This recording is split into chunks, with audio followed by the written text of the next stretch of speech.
You're lying in bed. The day is finished. The lights are off. Nothing needs your attention anymore. And yet, your mind is still talking. It's just a quiet stream underneath everything, a conversation that never seems to end. A memory suddenly appears of something awkward you said years ago.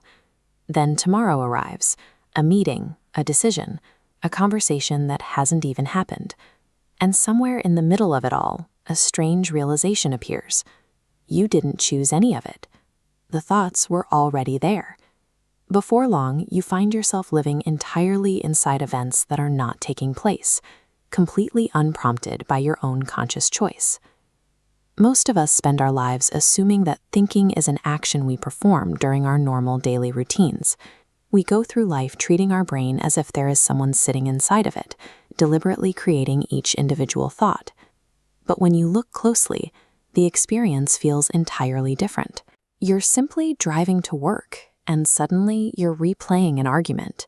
You're just making coffee, and now you're bracing for a future problem. The mind starts building entire worlds out of things that haven't happened. Memories appear without invitation. Worries arrive before you've actually decided to worry. None of it feels voluntary.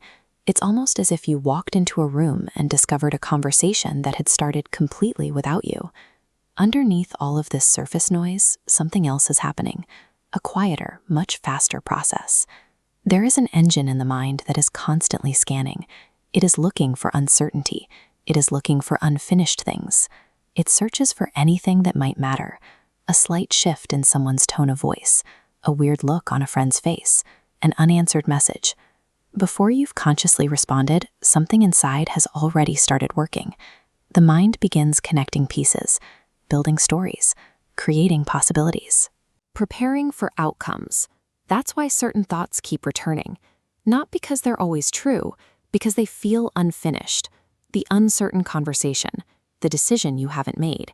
It isn't doing this to punish you. This repetition is simply a mechanical attempt to resolve something that it cannot fully resolve. That persistent, looping anxiety is just the exhaust of an automated survival engine that refuses to leave a puzzle unsolved.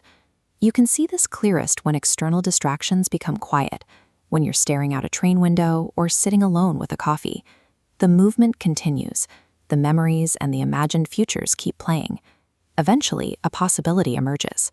The goal isn't figuring how to gain perfect control over the mind or how to force it into complete silence.